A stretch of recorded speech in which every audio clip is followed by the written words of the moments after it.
السلام علیکم ورحمۃ اللہ وبرکاتہ۔ پروگرام تلخیص معانی القرآن کی 125ویں نشست میں آپ کا خیر مقدم ہے۔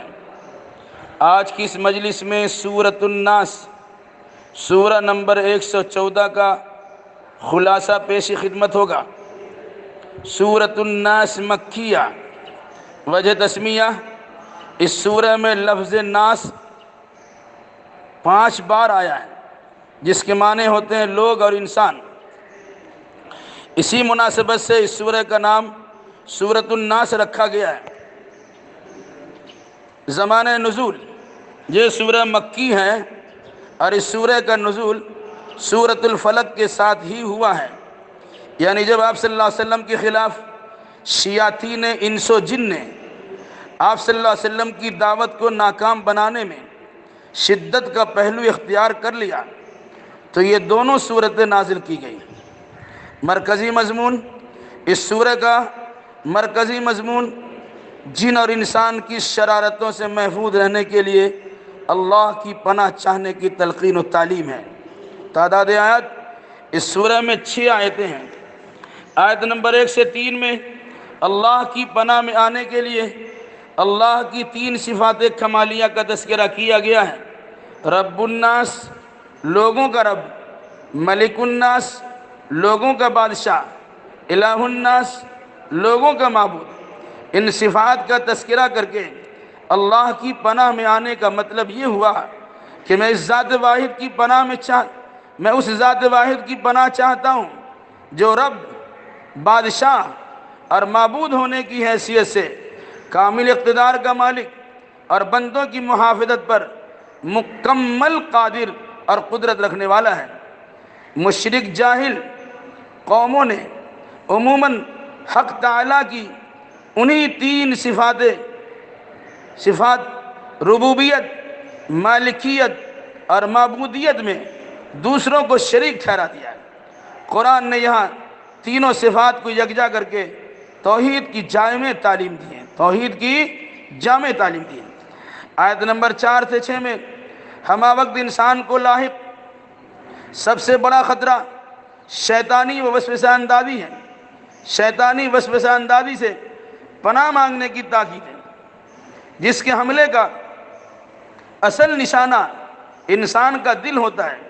انسان کے لیے سب سے زیادہ خطرناک فتنہ شیطان ہے۔ اس کی وجہ یہ ہے کہ وہ ہمیشہ اپنی اصلی حیثیت کو مخفی رکھتا ہے اور پرفریب چالوں سے گمراہ کرتا ہے۔ اس کی فتنہ سامانی سے وہی بچ سکتا ہے جو بہت زیادہ ذی ہوش ہو اور جو حق و ناحق میں تمیز کر سکتا ہو۔ یہ حملہ کرنے والے انسان بھی ہوتے ہیں، شیطان بھی، انسانوں بھی شیطان صفت اور انسان نما شیطان ہوتے ہیں جو مصنوعی روپ میں انسان کو بہکانے کی سازش کرتے ہیں، یعنی انسانی اور شیطانی تمام وساوس اور فتنوں سے محفوظ رہنے کے لیے صرف اور صرف اللہ تبارک و تعالیٰ کی پناہ چاہنے چاہیے۔ یہ دنیا کی تمام مخلوقات میں سب سے اہم مخلوق بلکہ اشرف المخلوقات انسان کا رب، اس کا مالک و معبود ہے۔ یہی ساری کائنات کا رب، مالک اور معبود ہے۔ اس سورہ میں پھر اللہ تبارک و تعالیٰ نے انسانی اور شیطانی وساوس سے محفوظ رہنے کے لیے استعاذہ کی تعلیم دی ہے، اللہ کی پناہ میں آنے کا حکم دیا ہے۔ اگر اس سورت سے متعلق یا ان دونوں معوذات سے متعلق تھوڑی سی معلومات اپنے سامنے رکھیں تو ہر قسم کی فتنہ سامانی سے آپ بچ سکتے ہیں۔ خاص طور سے داعی اور مبلغ کے لیے اس قسم کے حالات پیدا کیے جاتے ہیں، ان کے راستے میں روڑے اٹکائے جاتے ہیں، ان کے لیے پریشانیاں لائی جاتی ہیں، ان پر مصائب و آلام کے پہاڑ توڑے جاتے ہیں۔ ظاہری طور سے اگر ان کا کچھ بگاڑ نہیں سکتے، انہیں نقصان نہیں پہنچا سکتے، تو ان کے خلاف کارروائیاں ہوتی ہیں۔ جادو ٹونے اور ٹوٹکے کا استعمال ہوتا ہے، جنوں کو مسلط کرنے کی ناپاک کوشش ہوتی ہے۔ نتیجے کے طور پر جنات کے مدد سے اور جنات کے سہارے انسان جادو کرتا ہے اور جادو کے ذریعے سے اچھے انسان کی دعوت و تبلیغ کو متاثر کرنے کی ناپاک کوشش کرتا ہے۔ یہی وجہ ہے کہ یہودیوں نے خواتین کی مدد سے، لبید بن عاصم نے اپنی عورتوں کی مدد سے اللہ کے نبی صلی اللہ علیہ وسلم پہ جادو کروایا تھا، اور آپ کے داڑھی کے بال پہ 11 گرہ لگا کر پتھر کے نیچے ایک بند کنویں میں ڈلوا دیا تھا، جس کے نتیجے میں رسول اکرم صلی اللہ علیہ وسلم 6 مہینے تک بے انتہا پریشان رہے۔ ایسا لگتا تھا کہ آپ پر نسیان کا غلبہ ہو گیا، آپ بھول جایا کرتے تھے، ایسا لگتا کہ آپ کو کسی نے باندھ دیا ہے، اب پریشانی اور دقت محسوس کرتے تھے۔ ایک دن رسول اکرم صلی اللہ علیہ وسلم سو رہے تھے، 2 فرشتے آپ کے پاس آئے، ایک سرہانے میں اور ایک پیدانے میں، ایک دوسرے سے سوال کر رہے ہیں ان کو کیا ہوا ہے؟ کہ ان پر تو جادو ہو گیا۔ کہا کس نے کیا ہے؟ کہا لبید بن عاصم نے کیا ہے۔ کہا کس کے کروایا ہے؟ کیا فلاں عورتوں سے کروایا ہے۔ بولے کس چیز پر کرایا گیا؟ بولے ان کے بال پہ کرایا گیا۔ کہا کہ پھر کیسے اچھا ہوں گے؟ کہا اس سامان کو لایا جائے، اسے کھولا جائے، اسے ضائع کیا جائے، تب یہ اچھے ہو جائیں گے۔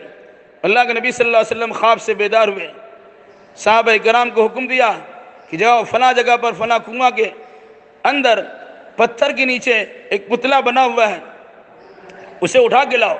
لایا گیا، اور پھر اللہ کے نبی صلی اللہ علیہ وسلم پر قرآن مقدس کا ان دونوں صورتوں کے پڑھنے کی آپ کو تلقین کی گئی، اور پھر جبریل امین علیہ السلام نے بھی آپ کو آگردم کیا، بسم اللہ ارقیکا من کل شیء یؤذیکا من شر کل نفس او عین حاسد اللہ یشفیکا بسم اللہ ارقیکا۔ اس دعا کے ذریعے سے بھی جبریل نے آپ کو دم کیا، اور ساتھ ساتھ 11 گرہیں آپ کے داڑھی کے بال پہ لگائی گئی تھی، یا آپ کے سر کے بال پہ لگا کر آپ پر جادو کیا گیا تھا۔ سورۃ الفلق اور سورۃ الناس دونوں کی آیتوں کا مجموعہ نکالا جائے، اس میں 11 آیتیں ہوتی ہیں۔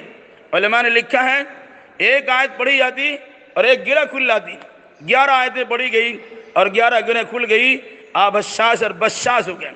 اس اندازہ لگایا جا سکتا ہے کہ جب اللہ تبارک و تعالیٰ کی مشیت ہوتی ہے تو انبیاء و مرسلین بھی جادو کے زد میں چلے آتے ہیں، اور جب اللہ تبارک و تعالیٰ بچانے پر آتا ہے تو عام انسانوں کو بھی محفوظ رکھتا ہے۔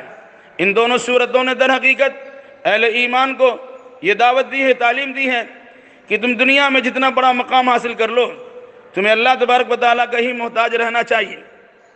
تمہارے خلاف لوگ کارروائی کریں گے، لیکن جب تک اللہ کی مشیت نہیں ہوگی ان کی کارروائی دھری کی دھری رہ جائے گی۔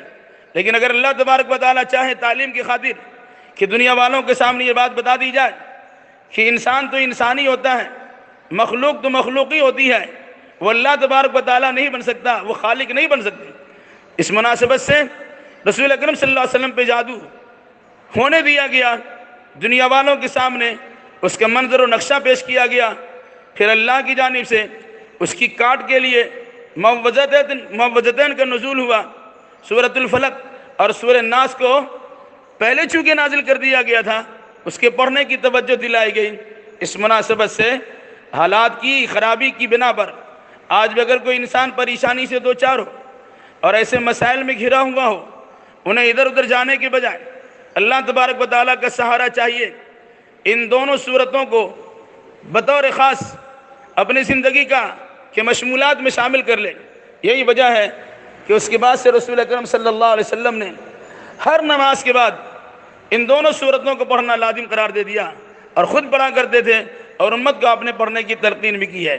آج بھی اگر ہم انسانی وسوسوں سے بچنا چاہیں، شیطانی ہتھ کنڈوں سے محفوظ رہنا چاہیں، حاسدوں اور جلنے والوں کی جلن سے محفوظ رہنا چاہیں، یہ اس کے علاوہ مری اور غیر مری، دیکھی جانے والی اور نہ دیکھی جانے والی مخلوقات کی پریشانی ہمارے سامنے ہو، اس سے محفوظ رہنا چاہیں تو اللہ تبارک و تعالیٰ جو کائنات کا خالق ہے، اسی کائنات کے خالق اللہ سے رشتہ مضبوط کیا جائے، اور اسی کی بارگاہ میں استعاذہ یعنی پناہ طلب کی جائے۔ جو انسان اللہ کی پناہ میں چلا جائے گا، نہ حکومت اسے نقصان پہنچا سکتی ہے، نہ عوام اسے نقصان پہنچا سکتی، نہ انسان اسے نقصان پہنچا سکتا، نہ جن اسے نقصان پہنچا سکتی، نہ وحوش و طیور اسے نقصان پہنچا سکتے، نہ کیڑے مکوڑے اور سانپ بچھو انہیں نقصان پہنچا سکتے ہیں۔ ان تمام گھڑیوں میں بس اللہ تبارک و تعالیٰ کا سہارا چاہیے، اور اللہ تبارک و تعالیٰ سے مدد کا طلبگار ہونا چاہیے۔ قل اعوذ برب الفلق اور قل اعوذ برب الناس کے ذریعے سے قرآن مجید نے انسان کو اللہ کی پناہ میں آنے کا ایک بہترین طریقہ سکھلا دیا۔ اللہ ہمیں اور آپ کو اور جملہ مسلمانوں کو زندگی کے تمام تر شعبہ جات میں مکمل قرآن مقدس اور فرمان رسالت سے رہنمائی حاصل کرنے کی توفیق نصیب فرمائے، آمین۔ السلام علیکم ورحمۃ اللہ وبرکاتہ۔